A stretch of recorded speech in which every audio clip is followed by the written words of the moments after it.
मुजाहिद अमन committee द्वारा कंबल वितरण कार्यक्रम आयोजित किया गया, जिसमें जरूरतमंद लोगों को कंबल बांटे गए।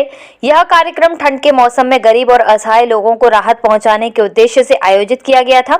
इस तरह के कार्यक्रम समाज में एकता और सहयोग की भावना को बढ़ावा देते हैं और जरूरतमंद लोगों को तत्काल मदद प्रदान करते हैं।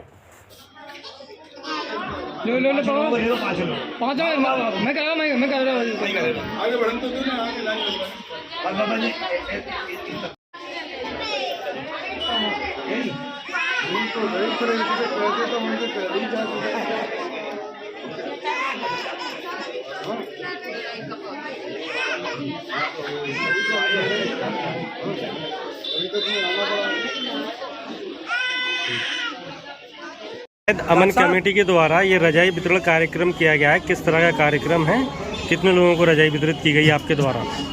मुजाहिद अमन कमेटी आज अपने संस्थापक आली जनाब मोहम्मद असलम साहब की यादगार मना रही है। हर साल उनकी याद मनाई जाती है। इसी संदर्भ में आज मुजाहिद अमन कमेटी में लगभग 400 रज़ाइयाँ बांटी गई, जिनमें मुजाहिद अमन कमेटी की तरफ से पहले टोकन वितरण किए गए थे। आज लोग अपने अपने टोकन देकर रज़ाइयाँ लेकर जा रहे हैं। मैं मुजाहिद अमन कमेटी की तरफ से तमाम लोगों से ये गुजारिश करता हूँ कि ऐसे कार्यक्रमों में बढ़ चढ़ कर हिस्सा लें और जिससे गरीबों का भला हो और उनकी अच्छाइयों के लिए मुजाहिद अमन कमेटी हर साल आज के दिन उनकी बरसी मनाती है। जनाब मोहम्मद असलम साहब, संस्थापक मुजाहिद अमन कमेटी। मुजाहिद अमन कमेटी के संस्थापक मरहूम असलम साहब की याद में हर साल की तरह इस बार भी रजाई वितरण समारोह कार्यक्रम किया, जिसमें लगभग आश्रित और गरीबों को, मजलूमों को 300 रजाइयाँ वितरण करी गई। और मुजाहिद अमन कमेटी का वैसे भी लक्ष्य ये रहा है कि हर कैपिलरी लाइन तक, नीचे से आदमी तक उस मदद पहुंचा सके, चाहे वो शिक्षा के क्षेत्र में हो, चाहे स्वास्थ्य के क्षेत्र में हो, और चाहे वो मतलब समाज में कृतियों के क्षेत्र में हो। मुजाहिद अमन कमेटी और मुजाहिद अमन कमेटी के सारे सदस्य इसमें बढ़ चढ़ कर हिस्सा लेते हैं। आज का कार्यक्रम इसलिए भी विशेष रहा कि हमारे बाल रोग विशेषज्ञ विभागाध्यक्ष एसएन मेडिकल कॉलेज के यहाँ मौजूद रहे।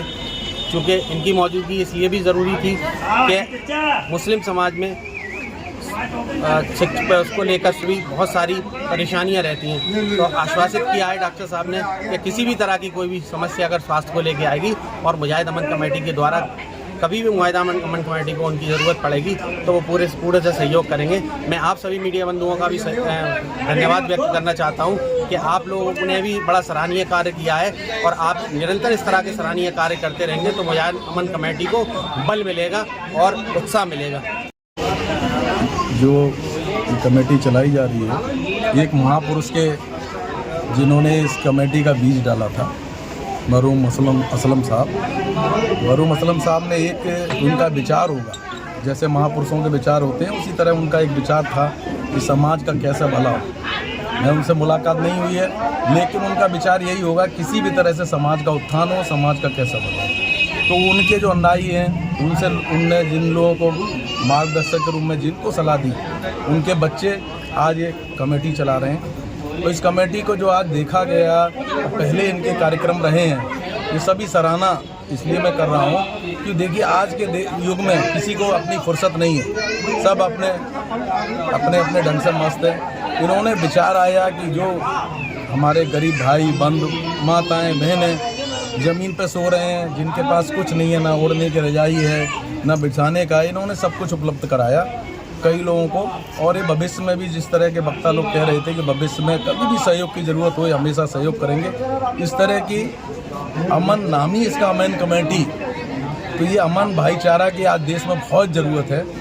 जो लोग इस तरह से फैला रहे हैं, हिंदू भाई, मुस्लिम भाई, एक इंसानियत के तौर पर भारत रहे। भारत चाहता है कि एक इंसान हो, सब धर्म के लोगों का सम्मान हो, कोई भाईचारा नहीं है, हिंदू मुस्लिम सब एक रहे।